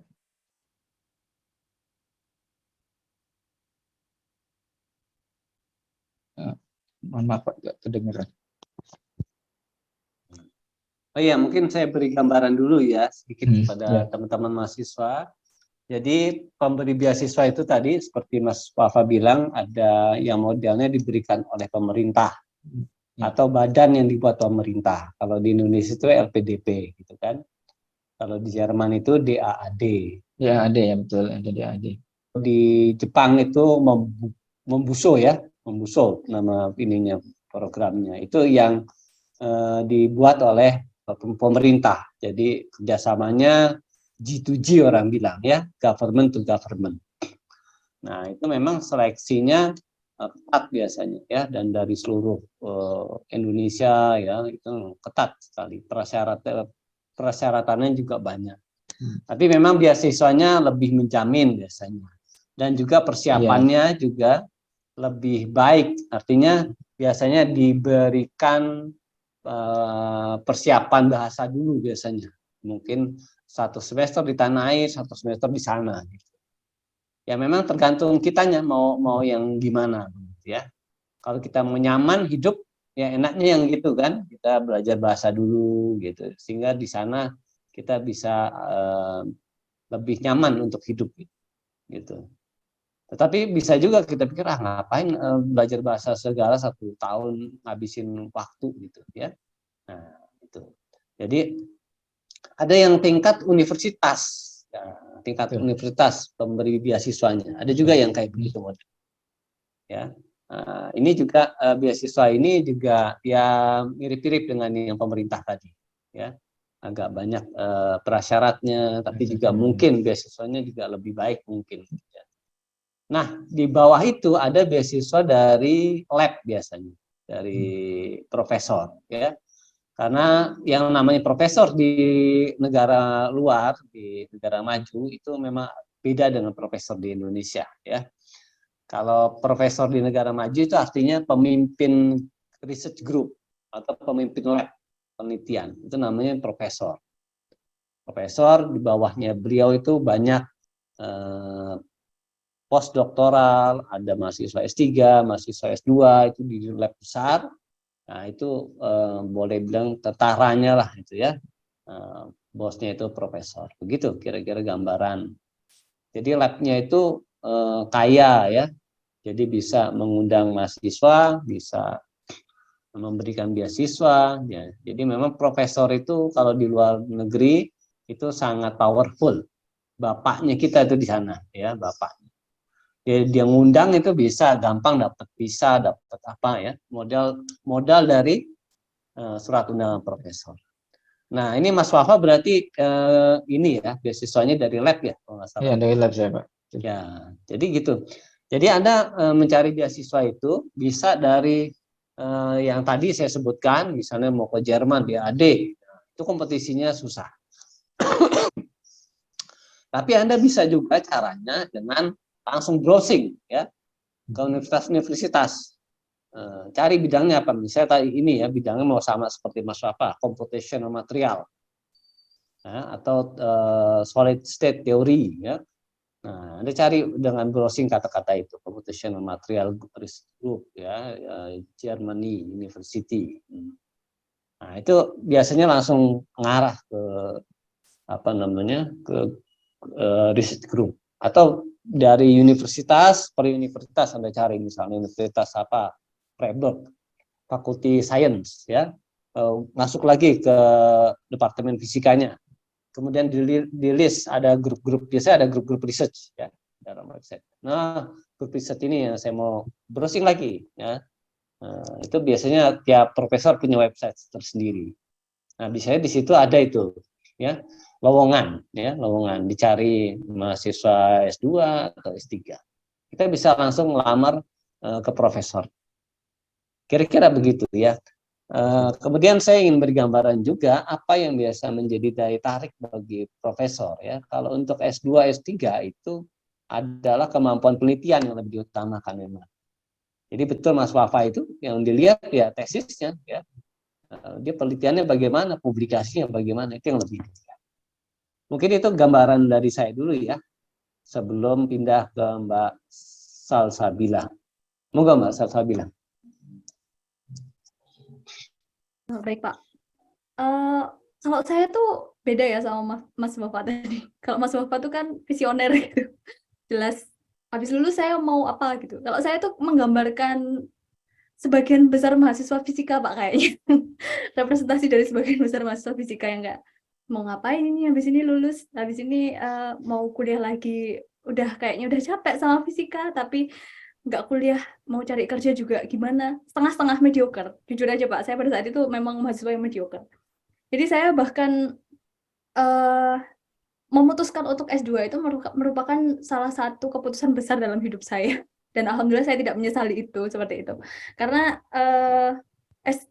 melanjutkan kuliah ke jenjang pendidikan yang lebih tinggi itu tidak hanya sekedar kita belajar tentang intelektualitas ya, tapi banyak sekali hal-hal yang kita dapatkan lebih dari sekedar itu gitu. Nah, saya sendiri memutuskan untuk akhirnya S2 itu sebenarnya ada dorongan dari orang tua gitu ya, karena ya kakak saya karena dulu juga melanjutkan kuliah sampai S2 gitu. Jadi kayak minimal ada benchmarknya gitu ya Pak Bin, kalau di keluarga. Ada benchmarknya minimal harus S2. Tapi pada saat itu saya memberikan tantangan kepada diri saya sendiri. Oke, saya mau S2, tapi saya harus keluar negeri seperti itu. Menyusahkan diri sendiri lebih tepatnya. Jadi saya memutuskan untuk pengen keluar negeri seperti itu. Akhirnya saya pada saat itu jujur aja Pak, saya tidak mendengar atau saya memang kurang update ya Pak, kayak tahu-tahu kok teman saya ada yang ke Taiwan loh, saya kok nggak dengar informasi itu gitu. Tahu-tahu ya mungkin yang informasi kayak yang Mas Wafa tadi, kok banyak yang ini itu gitu. Saya merasa FOMO ya, ketinggalan informasi gitu. Kok saya nggak dapat informasi itu. Jadi akhirnya saya memutuskan oke, pada saat itu masih awal-awal boomingnya LPDP, jadi saya memutuskan ingin mendaftar LPDP seperti itu. Jadi karena syarat untuk mendaftar beasiswa di luar negeri yang melalui beasiswa LPDP itu harus punya IELTS minimal sekitar 6,5. Saya sadar pada saat itu bahasa Inggris saya memang pas-pasan gitu ya.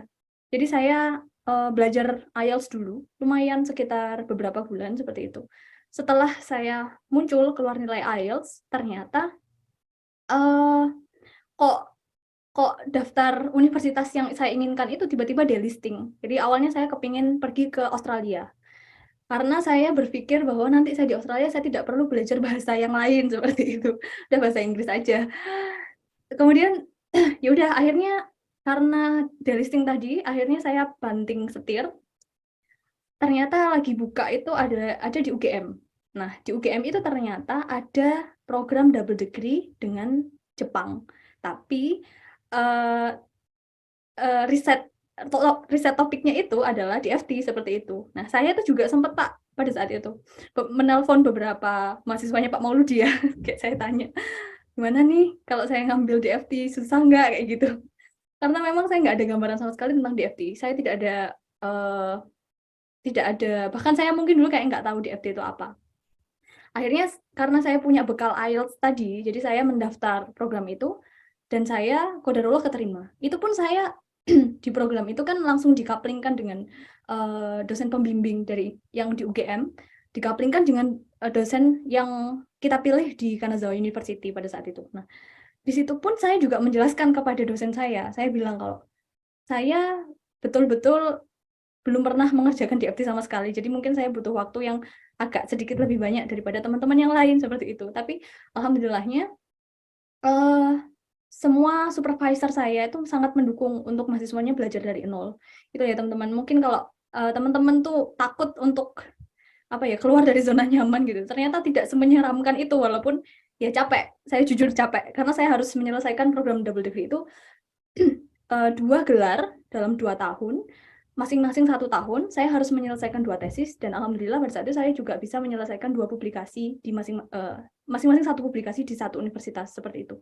Jadi itu cukup melelahkan, mentally exhausting untuk saya gitu, tapi alhamdulillah bisa.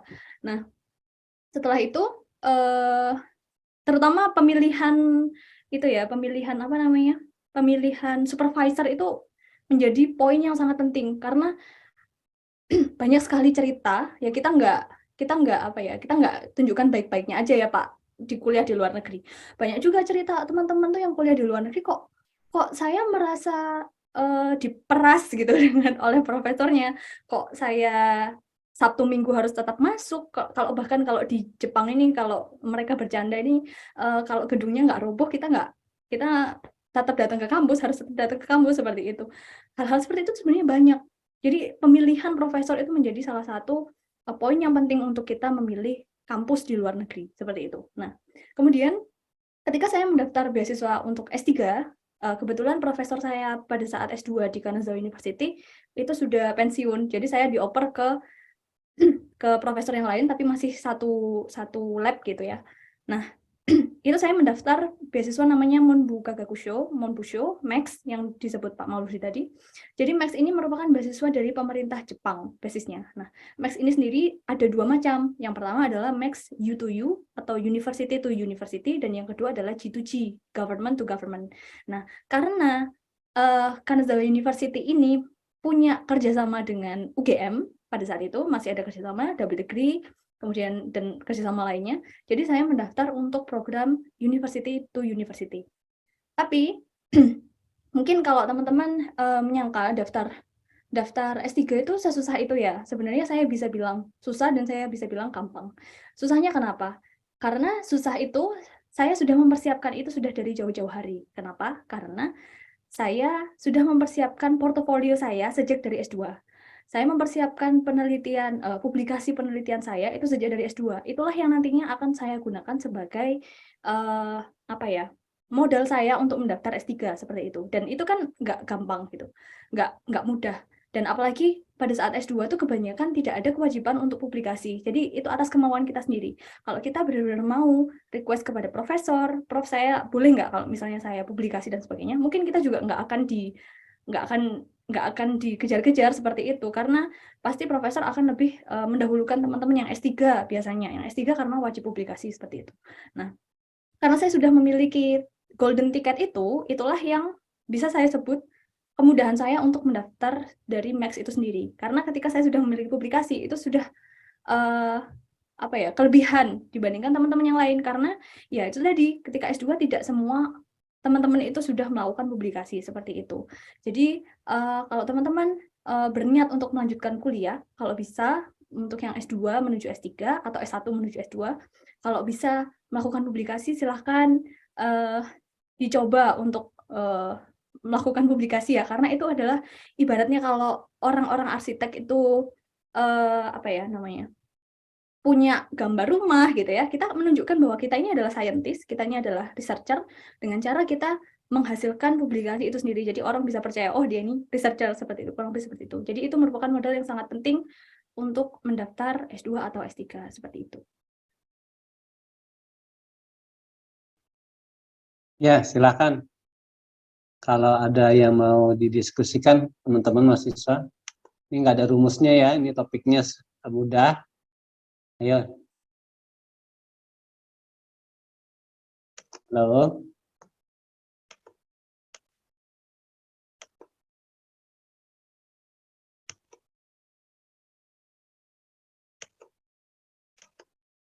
Halo.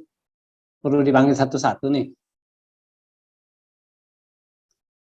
Mas Firman, Mbak Yunita, Mbak Rati.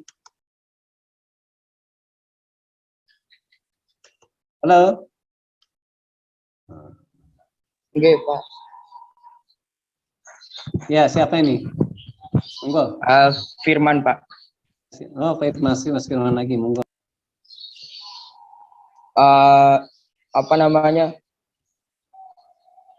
Kalau semisal ini saya mau tanya, kalau semisal di Japan itu butuh tes TOEFL apa sama bahasa Jepangnya juga ya?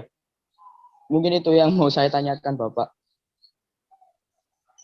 Monggo, Pak Ya, Salsabila. baik. Terima kasih Mas Firman. Jadi kalau di Jepang sendiri ya, basically itu mereka sebenarnya menerima TOEFL sebenarnya. Pada saat saya mendaftar, itu kebetulan IELTS saya sudah mati, jadi saya mendaftar pakai TOEFL ITP.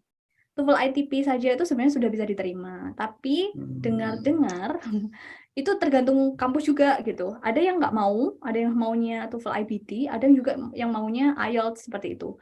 Nah, ini dengar-dengar sih katanya menjadi semakin ketat karena banyak teman-teman yang menggunakan TOEFL yang non ITS gitu, yang bukan yang non certified gitu. Jadi akhirnya mereka sekarang mengetatkan karena mungkin terlalu banyak peminat juga ya. Jadi untuk caranya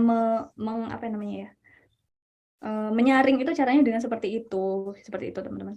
Jadi kalau saran saya sih untuk amannya karena daftar beasiswa itu kan nggak semudah itu ya. Maksudnya ya mungkin Mas Bafa dan saya ini salah dua yang beruntung gitu. Tapi banyak juga teman-teman yang harus mendaftar sampai 7 kali, 9 kali gitu. Itu di negara yang berbeda-beda dengan persyaratan yang berbeda-beda. Untuk mengamankan posisi teman-teman kepingin melanjutkan S2 atau S3, saran saya sih akan lebih baik kalau teman-teman menyiapkan TOEFL, maksud saya IELTS, karena IELTS itu biasanya diterima di mana saja seperti itu. Karena kalau TOEFL itu biasanya terbatas di Asia mungkin ya Mas Wafa ya, di Taiwan gitu ya, Taiwan. Betul. Biasanya kalau Eropa IELTS, Ya, di Amerika IELTS sama TOEFL yang IBT kalau salah. ya. Tapi ITP Mungkin biasanya nggak diterima di Eropa sama Amerika kayaknya. Kebanyakan ya. nggak mau. Mungkin ini juga ya teman-teman. Mungkin teman-teman juga apa namanya? Pasti saya dulu juga merasakan gitu ya. Aduh mau tes IELTS tuh mahal banget, berapa juta, hampir 3 jutaan pada saat 3 itu. jutaan gitu. Ya 3 juta. Belum belajarnya ya Mas yang exhausting juga gitu. Jadi gimana caranya saya bisa tes TOEFL dengan gratis dan diajarin gitu. Nah, saya dengar nih akhir-akhir ini banyak sekali program yang ditawarkan untuk pelatihan IELTS untuk calon mahasiswa S2 dan S3. Salah satunya yang disebut dengan bridging course yang dilaksanakan oleh, kalau nggak salah, Dikti atau Kemdikbud ya, seperti itu. Nanti teman-teman bisa cek ya, bridging course namanya. Nah, itu bisa dimanfaatkan gitu teman-teman. Jadi zaman sekarang tuh adalah zaman yang mudah sekali kita mengakses informasi. Apapun itu kita tuh kalau mau sih gampang aja gitu. Jadi jangan menyusahkan diri sendiri gitu ya. Kalau ada yang gratis kenapa harus kita cari yang mahal seperti itu. Jadi silahkan dimanfaatkan fasilitas-fasilitas dan perkembangan zaman sekarang yang semakin mudah seperti itu.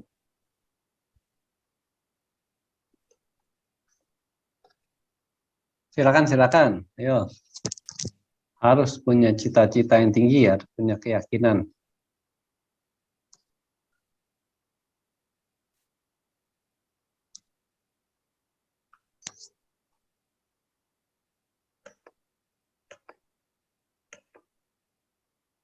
Ada lagi? Ayo, Mbak, Mas, semua. Oh iya, ini ada Mbak Hana. Langsung aja bicara, Mbak. Bisa nggak bisa bicara langsung aja, Mbak Hana? Mbak Hana di Cahyani.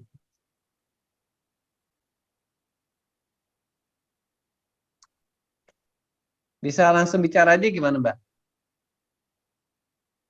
Ya tahu orangnya juga. Mohon maaf belum bisa mic. Oke lah. Ya ini ada pertanyaan lewat chat ya. Mbak Hananya nggak bisa mengaktifkan kamera dan mic. Ingin bertanya kepada Kak Wafa. Tadi kan sempat disebutkan bahwa awal mendaftar belum ada bekal TOEFL atau IELTS. Lalu itu bagaimana ya Kak? Monggo pengalaman. Jadi itu tergantung persyaratan beasiswa ya. Misalkan waktu S2 saya itu memang wajib TOEFL. Jadi waktu itu memang saya belum ada itu pas itu. Jadi tapi saya sempat daftar TOEFL waktu itu pakai TOEFL seadanya gitu, pakai TOEFL prediction waktu itu. Nah, tapi masih alhamdulillah karena super profesor ya, jadi masih bisa gitu. Tapi ya ini jangan nggak bisa itu. Jadi kalau bisa disiapkan dari sekarang kalau memang ada niat untuk mau lanjut S2 lebih baik dipersiapkan seini mungkin itu terutama untuk belajar bahasa karena kebanyakan semua beasiswa pasti butuh TOEFL atau IELTS jadi seperti itu. Nah waktu S3 di Jerman karena memang ya karena ini bukan semacam beasiswa tapi lebih ke fellowship ya kayak kontrak kerja kalau di Jerman namanya kalau S3 jadi itu biasanya nggak butuh TOEFL untuk yang kontrak kerja ya tapi tergantung profesor juga jadi gimana profesor cara beliau untuk memastikan bahwa ini bisa bahasa Inggris apa enggak apakah bisa lewat bukti sertifikat lebih formal atau bisa lewat wawancara atau gimana jadi seperti itu. Jadi lagi-lagi tergantung ke beasiswanya. Ya, insya Allah bisa menjawab ya. Artinya tantangan zaman itu semakin berkembang ya. Di Taiwan dulu mungkin masih sedikit peminatnya masih ya. Minatnya masih sedikit sehingga lebih syaratnya lebih ringan lah gitu. Ringan, betul. Begitu banyak, maka dia akan tambah syarat biar mencari yang terbaik kan gitu. Sama zaman saya kuliah Korea ya itu masih sedikit sekali. Saya termasuk pelopor ke Korea. Ya itu juga masih mudah. Ya zaman sekarang semakin sulit juga Mas. Saya boleh menambahkan sedikit ya Pak? Okay. Mungkin teman-teman tuh kadang, ya saya dulu pernah merasakan ada di fase itu gitu. Jadi belajar bahasa Inggris itu menjadi suatu hal yang momok, yang menakutkan gitu kayak. Ya kalau bisa ke luar negeri nggak usah pakai bahasa Inggris gitu. Mungkin itu yang ada di pikiran banyak dari teman-teman ya. Saya kalau bisa pengen ke luar negeri nggak usah pakai bahasa Inggris Kak gitu. Bisa, tapi kalian nggak akan bisa survive di sini. Karena mau ngobrolnya pakai bahasa apa? Pakai bahasa tubuh gitu nggak bisa, nggak akan bisa.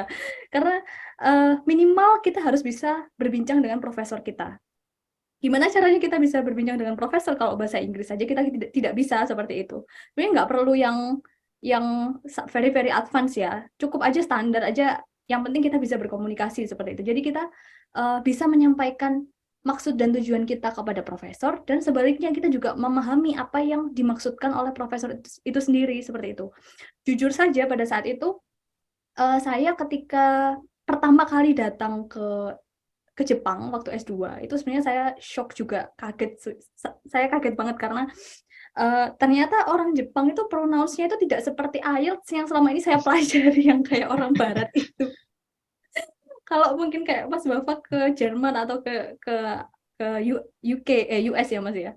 Itu mungkin masih oh itu kayak IELTS banget ya itu kayak yang kita pelajari. Tapi kalau di Jepang itu kan sama sekali berbeda. Nah, saya yang pada saat itu sudah mempelajari bahasa Inggris saja merasa kesulitan gitu karena ini ngomong apa ya kok kayak orang kumur-kumur gitu. Apalagi teman-teman yang tidak membekali dirinya dengan bahasa Inggris dengan baik. Seperti itu. Jadi jangan dianggap bahasa Inggris itu sebagai beban yang berat sekali. Tapi kita harus sadar kalau di zaman sekarang itu semua hal itu memang kita tuh harus bisa bahasa Inggris gitu. Kalau enggak kita akan tergerus zaman, kita akan ketinggalan dari yang lain. Dimanapun itu di sini pun juga banyak sekali mahasiswa internasional dan semuanya pasti ngomong pakai bahasa Inggris seperti itu. Jadi kita nggak mungkin juga nggak bisa bahasa Inggris itu kayaknya nggak mungkin gitu. Jadi jangan menganggap itu sebagai ketakutan yang luar biasa gitu. Itu adalah hal yang normal yang dilalui oleh semua orang. Jadi harus belajar bahasa Inggris kayak gitu, Pak. Mungkin. Ada lagi mungkin dari yang lain? Mahasiswa? Oh, ada 2 pesan lagi. Ya, monggo Mbak Naomi Caroline. Kalau bisa bicara aja langsung. Bisa Pak. Sebelumnya Iya. selamat pagi semuanya. Ya. Perkenalkan, nama saya Naomi Caroline Sitorus dari Angkatan 22. Saya dari Fisika Universitas Brawijaya.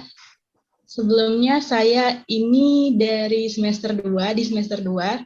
Jadi di semester ini saya mengalami mungkin fase kebingungan sebelumnya. Saya mau pilih ngambil peminatan apa untuk di semester 3. Jadi saya lumayan tertarik untuk ngambil fisika komputasi sebelumnya. Saya juga ingin cerita, jadi saya dulu itu ketolak 5 univ untuk teknik informatika. Jadi karena itu saya pengen ngambil fisika komputasi. Jadi di sini saya ingin bertanya sebelumnya, mungkin agak keluar dari topik. Menurut Mbak Salsa atau Mas Wafa, gimana chance saya ketika saya milih peminatan fisika komputasi untuk berkarir misalnya jadi programmer atau data analis gitu Mbak Mas. Terima kasih sebelumnya. Ya, silakan Mas.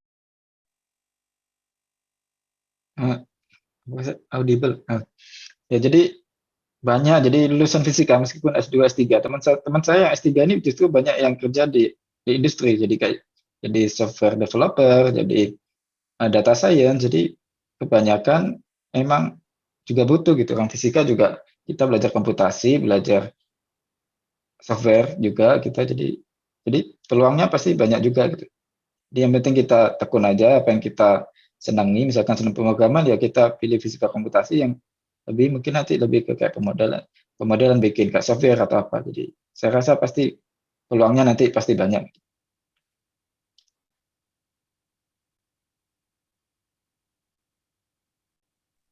Ya, mungkin kalau dari saya sama ya Mbak. Jadi banyak sekali peluang untuk di dunia IT ya sebenarnya untuk lulusan dari komputasi sendiri. Tapi sebenarnya tergantung kemauan masing-masing ya. Kalau misalnya kita mengerjakan DFT gitu ya misalnya, specifically kita mengerjakan DFT, kemudian kita ingin belok ke apa namanya, ke dunia data science gitu. Sebenarnya bisa menurut saya, tapi ya itu tadi harus tetap belajar. Tapi karena mungkin juga banyak yang menggabungkan itu dalam suatu riset gitu ya, dalam suatu bidang riset gitu. Seperti di tempat saya juga ada yang menggunakan data tapi tetap di DFT gitu. Tapi juga banyak juga yang tidak gitu. Jadi kalau misalnya mau ya, selagi ada kemauan ya insya Allah bisa gitu. Yang penting kemauannya aja dulu gitu. Terus kemudian untuk masalah berkarir, kalau di Indonesia saya rasa dimanapun ya, kalau kita punya kemampuan itu pasti kita akan dihargai gitu. Pasti bisa kita akan terjun ke sana kalau kita punya kemampuan. Tapi jangan setengah-setengah gitu ya. Harus benar-benar mampu di bidang itu. Tapi mungkin kalau di Indonesia untuk lulusan S2 dan S3 itu agak apa ya? Overpriced gitu ya kalau untuk di dunia apa namanya? Eh, di dunia perusahaan gitu ya, yang bukan peneliti dan yang bukan dosen seperti itu. Oleh karena itu, kemampuan menjadi satu hal yang penting. Jadi kita tidak akan dilihat dari apa namanya, dari ijazah kita gitu, tapi lebih ke kemampuan kita sebesar apa. Tapi kalau misalnya kita setengah-setengah aja, itu mungkin menjadi masalah lagi karena itu tadi overpriced. Kita akan jika dibandingkan dengan lulusan-lulusan S1 yang hanya yang mungkin secara gaji gitu ya, mungkin jauh daripada lulusan S2 dan S3, tapi kemampuannya lebih oke, kita pasti akan tetap kalah kalau persaingan seperti itu gitu. Kemudian kalau misalnya sekarang teman-teman saya juga mulai banyak yang mulai berkarir di luar negeri seperti itu, karena di luar negeri untuk persaingan lulusan S2 dan S3 itu akan lebih apa ya, lebih mudah gitu dibandingkan dengan di Indonesia seperti itu, terutama di dunia di perusahaan gitu ya. Nah, kalau misalnya ingin berkarir seperti itu juga nggak ada masalah gitu sebenarnya. Tapi kalau misalnya kesusahan nih, kayak gimana ya memulainya Mbak, kalau misalnya saya mau kuliah ke luar negeri, mau kerja di luar negeri gitu. Ya bisa dimulai dengan kuliah di luar negeri misalnya, yang paling mudah gitu ya. Dimulai dengan kuliah di luar negeri. Tapi ada syaratnya, jangan memilih beasiswa yang mewajibkan untuk pulang ke Indonesia, karena itu akan apa ya, nantinya kita akan mengkhianati janji kita gitu. Jadi carilah beasiswa yang sekiranya itu aman lah, kalian mau ada di mana aja, mau pulang mau enggak itu urusan nanti gitu. Kayak misalnya beasiswa saya sekarang Monbu, tidak ada ikatan saya harus pulang ke Indonesia seperti itu. Kemudian mungkin Korea juga, mungkin beasiswa-beasiswa dari negara lain gitu ya. Tapi beda ketika kalian mengambil beasiswa LPDP. Gimana nih Mbak, saya mau nggak pulang? Ya, kalian harus membayar penalti, kalian harus konsekuen dengan apa janji kalian di awal, seperti itu. Itu juga banyak sekarang teman-teman yang mulai berkarir di luar negeri untuk lulusan S2 dan S3, dan saya rasa itu cukup bagus untuk menjadi diaspora di luar negeri, karena apa ya, nggak ada salahnya juga kita memperkenalkan Indonesia di kancah luar ya, Mas Wafa. Indonesia juga nggak kalah gitu dari negara-negara lain.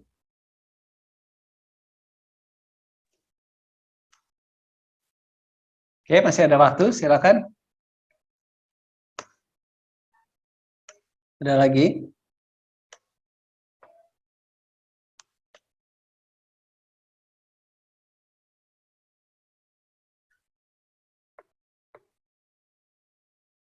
Oke, kalau nggak ada, nggak apa-apa ya. Jadi paling tidak mudah-mudahan saya berharap acara kegiatan ini bisa memotivasi kita semua ya untuk terus berkarya dan tidak mudah merendah diri, juga nggak mudah tidak punya cita-cita yang rendah ya, tapi punya cita-cita yang tinggi.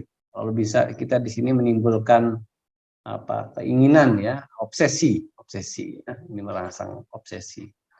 Saya yakin yang bisa keluar ya, yang bisa S2 S3 di luar negeri ini semua berawal dari obsesi ya, punya obsesi untuk perbaikan diri ya, untuk cari peluang ya. Kemudian itu diwujudkan dengan tekad yang kuat dan ikhtiarnya juga ya. Nah, ini akan menghasilkan. Jadi jangan putus asa, insya Allah bisa semuanya. Ada yang sekali 2 kali nyoba bisanya, ada yang bisa beberapa puluh kali.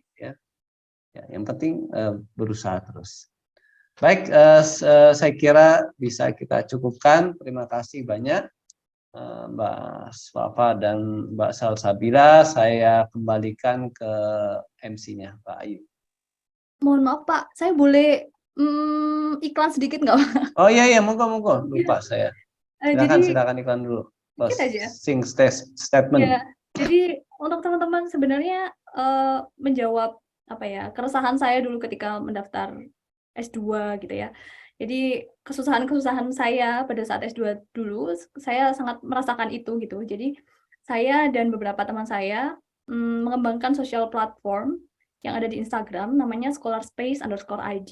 Jadi Scholarspace itu merupakan social project yang kami lakukan untuk membantu teman-teman untuk membimbing ya, dalam artian kami mengadakan one-on-one session, mentoring, intensif mentoring untuk teman-teman yang membutuhkan bantuan untuk melanjutkan kuliah S2 dan S3 ke luar negeri, seperti itu.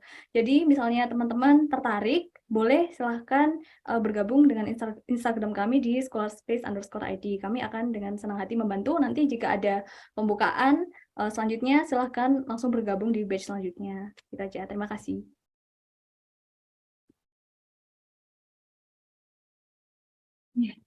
Baik, terima kasih kepada Bapak Mauludi Aristo MSI PhD selaku moderator, dan terima kasih juga kepada Mas dan Mbak Salsabila yang telah memaparkan materi sekaligus tadi sudah sharing bagaimana bisa melanjutkan studi di luar negeri. Semoga juga dari kita-kita banyak yang bisa menyusul begitu. Sebelum saya mengakhiri acara ini, alangkah baiknya jika acara ini ditutup dengan doa. Semoga dari pemaparan materi yang telah dijelaskan dapat menambah ilmu dan pengetahuan yang bermanfaat. Akhir kata dari saya, sekian, terima kasih kepada seluruh peserta alumni Talks yang sudah menyempatkan untuk hadir. Kemudian mengingatkan kembali presensinya ada di kolom chat, silahkan yang belum presensi bisa untuk presensi. Dan dari saya mengucapkan terima kasih sekali lagi kepada Mas Wafa dan Mbak Salsabila sudah menyempatkan untuk sharing-sharing bersama kita. Akhir kata, wassalamualaikum warahmatullahi wabarakatuh.